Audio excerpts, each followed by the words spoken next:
അതിരപ്പള്ളിയിൽ നിന്നുള്ള സിഞ്ചുവിൻ്റെ സാക്ഷ്യം. ആദ്യം എനിക്ക് ലഭിച്ചത് ഗവൺമെൻറ് ജോലിയാണ്. ഉടമ്പടിയിലെ നോട്ട് ബൈ മെറിറ്റ് സാക്ഷ്യങ്ങളും സംരക്ഷണവും. ഞാൻ 2022 കൃപാസനത്തിൽ വന്ന് ഉടമ്പടി എടുത്തത്. എനിക്കൊരു ഗവൺമെൻറ് ജോലി ലഭിക്കണമെന്നാണ് നിയോഗം വെച്ചത്. പരിശുദ്ധ അമ്മ എനിക്കൊരു ഗവൺമെൻറ് ജോലി നൽകി അനുഗ്രഹിച്ചു. ജോലി ലഭിച്ച ശേഷം ഞാൻ 4 വീലർ എടുക്കാൻ പോവുകയും 11 ക്ലാസ് കഴിഞ്ഞിട്ടും എടുക്കാൻ കഴിഞ്ഞില്ല. ഞാൻ മാതാവിനോട് പ്രാർത്ഥിച്ചപ്പോൾ എനിക്കൊരു മെത്തേഡ് പറഞ്ഞു തന്നു. അതനുസരിച്ച് ചെയ്തപ്പോൾ പെട്ടെന്ന് തന്നെ പാസ്സാകാനും സാധിച്ചു. പിന്നെ 2 വീലർ എടുക്കാൻ പോയിട്ട് എനിക്ക് പാസ്സാകാൻ സാധിച്ചില്ല.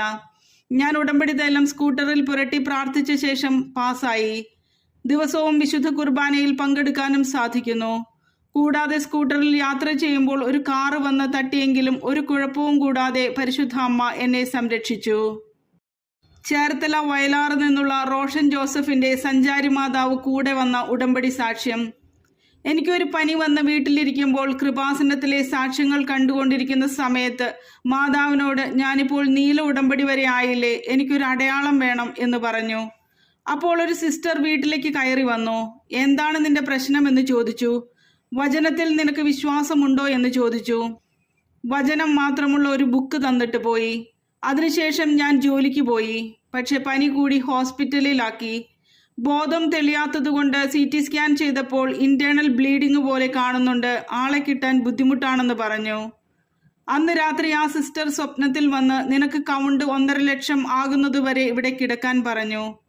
നേരത്തെ തന്ന ബുക്കിലെ ചില പ്രാർത്ഥനകൾ ചൊല്ലാൻ പറഞ്ഞു.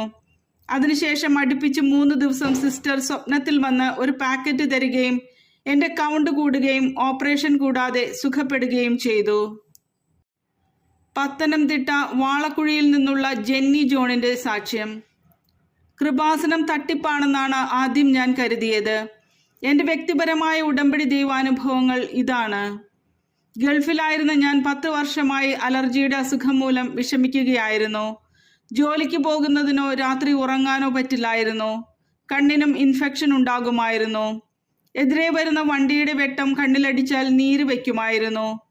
ഗൾഫിൽ ചികിത്സിച്ചിട്ട് ഫലമില്ലായിരുന്നു. ഞാൻ നാട്ടിലെത്തി പല ഡോക്ടർമാരെയും കണ്ടു.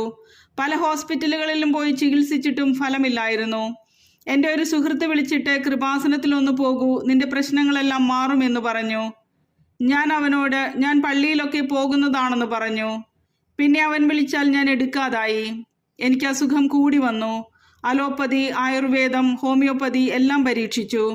പിന്നെ ഞാൻ കൃപാസനത്തിൽ വന്ന് ഉടമ്പടി എടുത്ത് ഉടമ്പടി നേർച്ച വസ്തുക്കൾ ഉപയോഗിച്ചതിൻ്റെ ഫലമായി എൻ്റെ കണ്ണിൻ്റെ പ്രശ്നവും